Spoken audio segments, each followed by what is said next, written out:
Salut à tous. Bon, ça faisait un bail, hein, ça faisait un bail. Aujourd'hui, je parle de faire sa valise avant de partir en vacances. J'ai fait ma valise et je me suis filmée. Et je voudrais vous en parler un petit peu parce que vous vous dites, mais je sais faire ma valise et tout. Oui, mais il y a des astuces, il y a des trucs. On peut voir ça ensemble. Donc moi, j'ai un kit valise dans lequel j'ai un certain nombre de petits matériels. Tout ça n'est pas très onéreux, qui me permettent de m'organiser. Je parle de la valise que je fais quand je veux prendre l'avion, hein, parce que c'est pas quand vous avez une location, etc. C'est un petit peu différent. Dans ce kit, j'ai un sac à chaussures, très important pour l'hygiène, des bas de contention, un pèse-valise, super important, surtout si vous partez faire du shopping dans une ville étrangère. Vous avez ce pèse-valise avec vous, les étiquettes de valise, bien sûr, une étiquette par valise. Prenez des étiquettes plutôt flashy, hein, c'est plus facile pour récupérer vos bagages. Et puis des pochettes d'organisation de 2 tailles différentes. Ça, c'est le secret, hein. Les pochettes d'organisation, c'est pour les vêtements et c'est un must-have. J'ai aussi différents types de trousses de toilette et vous allez voir que j'ai des trousses de toilette bien rectangulaires, transparentes, avec plein de petites trousses différentes. J'ai également dans ce kit de valise pour partir à l'étranger des adaptateurs, hein, de prise électrique, notamment pour les États-Unis, c'est obligatoire. Des coussins de voyage. Bon, ça c'est des trucs que j'ai récupérés. Il y a des choses que j'ai achetées, il y a des choses que j'ai récupérées il y a très longtemps quand on les donnait dans les avions. Des cache-yeux pour dormir, très important si vous faites des vols de nuit et que vos voisins allument les lumières.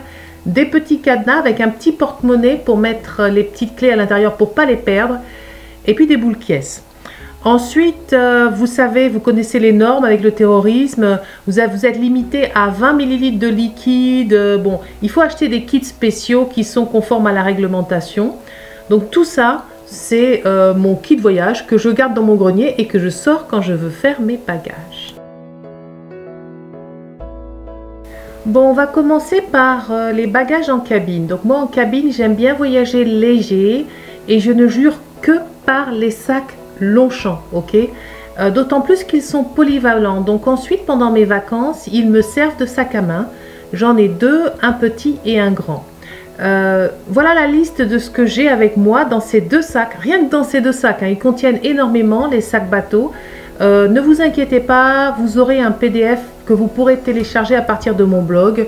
Donc les listes que vous voyez défiler, les papiers à emporter, etc. Tout ça, vous pouvez les avoir en PDF imprimable pour préparer vos propres listes pour partir en vacances. On va voir ensemble en détail, hein, ce que contiennent mes sacs. Vous devez vous renseigner auprès de la compagnie aérienne pour savoir ce à quoi vous avez droit en cabine. En général, vous avez droit à une petite valise, hein, et vous ne pouvez pas dépasser 5 kg. Donc, mais ça dépend des compagnies aériennes. Vous voyez à l'intérieur de ce sac, de ce petit sac bateau qui contient une anse et que je peux porter de travers. J'ai mon appareil photo, mes chargeurs, tout le matériel d'hygiène là pour mettre sur les WC, pour se laver les mains. Ça, ce sont les chargeurs, tous les chargeurs que je prends avec moi. Donc l'appareil photo. Également tous les papiers, hein, donc les passeports et puis les papiers concernant le vol, concernant l'hôtel, etc. Bon, après je vous dirais que ça aussi on n'est pas obligé de les imprimer, on peut les avoir sur son téléphone portable, un petit guide de la ville où je pars en vacances, mon téléphone portable, plusieurs porte-monnaies, en fait un porte-monnaie pour chaque devise et puis la devise de francs, enfin les francs et la devise étrangère. Et puis ma petite pochette, voilà, pour tout ce qui est... Celle-là, vous l'avez déjà vu dans ma vidéo sur l'organisation de mon sac à main. Du gel désinfectant, des tampons, des protège-lunettes de WC, des mouchoirs, du labello. Parce que dans les avions, il fait toujours sec. Pensez au labello pour vos lèvres.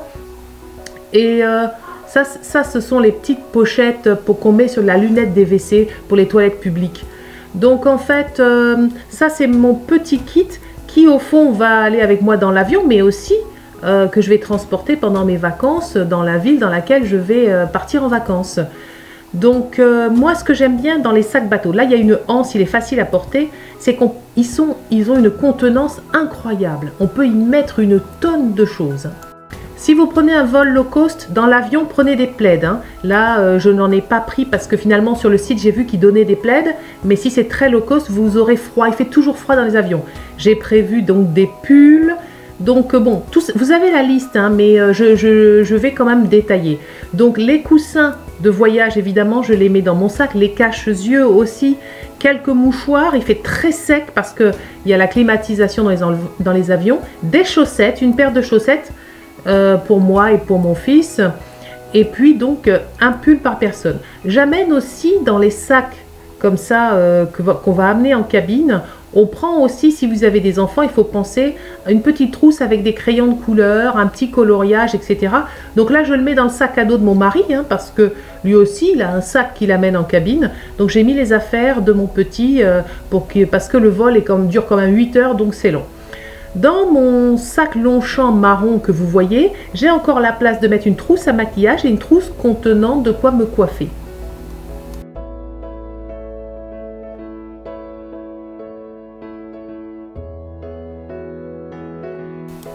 Là, on va rentrer dans le vif du sujet à propos des bagages en soute. Alors d'abord, il faut bien vous renseigner auprès de votre compagnie aérienne sur le poids, les dimensions de votre valise. C'est très important, sinon vous allez payer un supplément.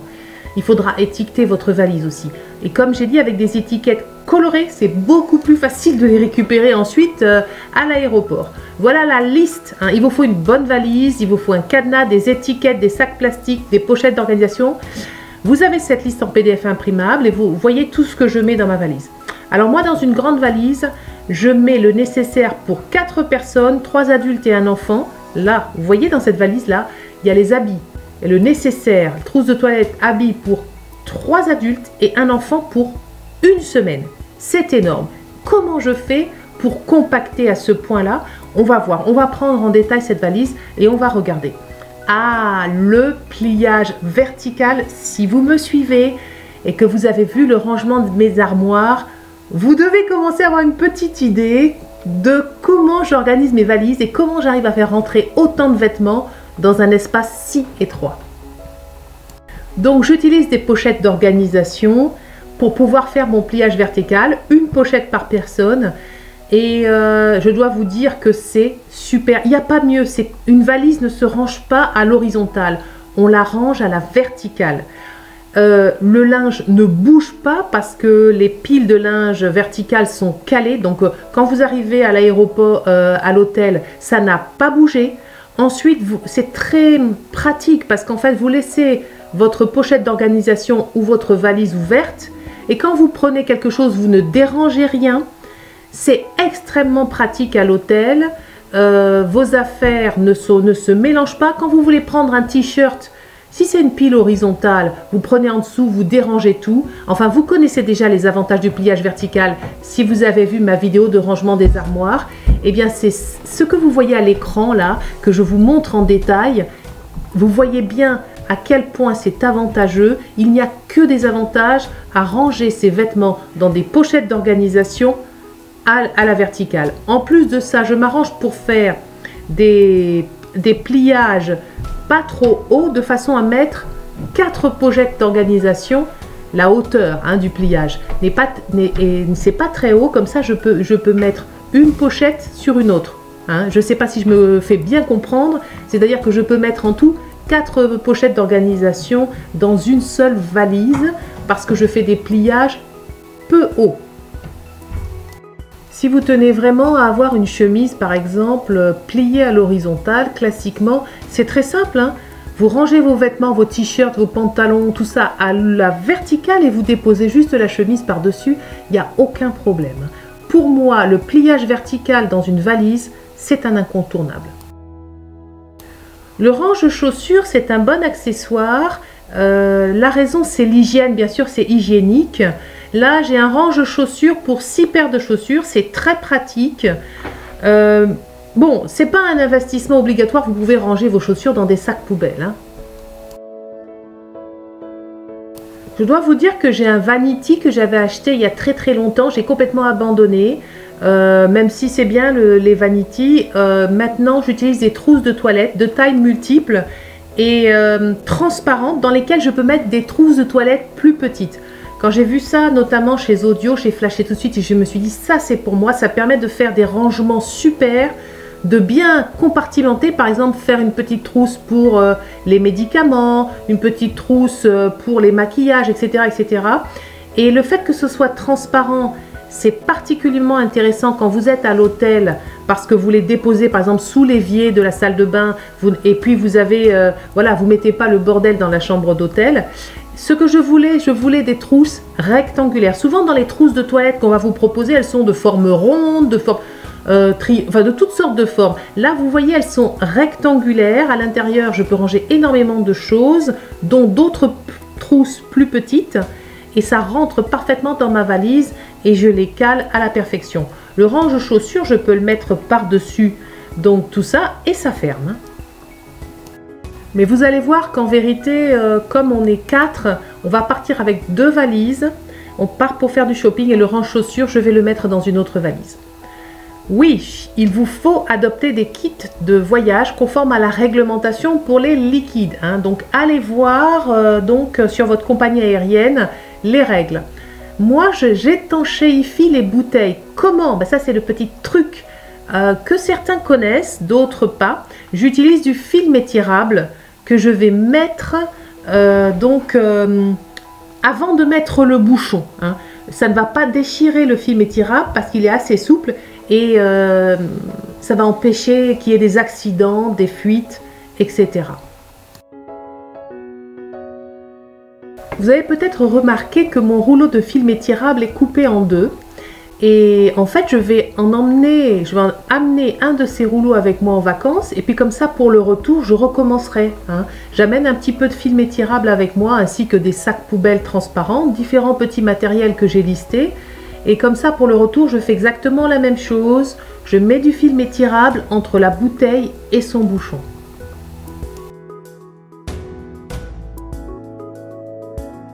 Donc quand je prépare ma trousse de toilette, j'utilise énormément de sacs Ziploc. Je trouve que c'est extrêmement pratique. Si jamais vous avez une fuite, c'est très bien.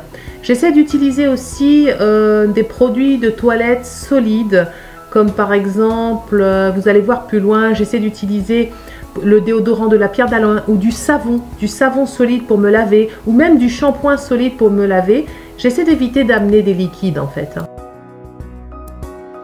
En fait, c'est super chouette parce que quand je fais le montage de cette vidéo, là, ça me rappelle mon départ en vacances. Parce que là, j'étais à quelques heures du départ, hein, à quelques heures de monter dans l'avion. C'est vraiment un vrai plaisir. Enfin bon, bref, c'est pas le sujet. Oui, alors, j'ai amené un certain nombre de valises vides. C'est-à-dire que comme je réussis à rentrer 4 personnes dans une valise, mais on a droit à 4 valises, on va dans une ville où on peut faire beaucoup de shopping. Et c'est pour ça que moi, je n'achète jamais des valises de la même taille. Vous allez dire, mais pourquoi est-ce qu'elle achète des valises de taille différentes? Regardez, c'est parce qu'en fait, pour aller faire du shopping, on ne va pas se trimballer avec des valises vides. On part avec des valises vides parce que c'est les soldes, parce que on va à New York et qu'on peut faire plein de shopping. Oui, d'accord, mais on les encastre. Comme ça, on ne se promène pas avec des valises vides. Le pèse-valise, c'est un petit accessoire qui n'est vraiment pas cher, hein, que vous trouvez chez Carrefour et tout ça. C'est un pèse-valise manuel, vous allez voir comment on l'utilise et ça c'est quand même très important. Si vous allez faire du shopping, vérifiez votre poids avant de repartir pour remonter dans l'avion. Donc je l'amène avec moi, hein, en vacances. Je voudrais vous parler de la façon dont vous pouvez transporter maintenant vos sacs cabines. Et vous allez voir pourquoi j'aime bien les sacs Longchamp. D'abord, c'est des sacs qui ont une grande contenance que je peux porter de travers. Je n'aime pas les sacs à dos pour partir à l'étranger. J'ai toujours peur des pickpockets. Et regardez la façon dont je l'attache en fait à ma valise. Comme ça, dans les aéroports, il y a des heures et des heures et des heures d'attente. Je ne porte pas ces sacs. Je les pose sur la valise et je les attache comme ça. C'est très sécurisé. Personne ne peut me le prendre et puis je n'ai pas à le porter. Là, j'ai mis mon sac en portée-travers. Je trouve que pour partir en vacances, c'est pratique, le porter-travers, c'est sécurisant. En fait, c'est moins nul que la banane et c'est plus sécurisant que le sac à dos. À l'intérieur de ce sac, d'ailleurs, j'ai en permanence mon appareil photo, enfin toutes sortes de choses. Et là, c'est pareil. Le sac bateau, il a une bonne assise, il est bien stable. On peut le poser sur la valise. Vous l'attachez comme j'ai montré, la façon d'attacher. Et bon, pour le prendre, si on veut le prendre, il faut prendre la valise avec. Donc dans l'aéroport, vous êtes tranquille.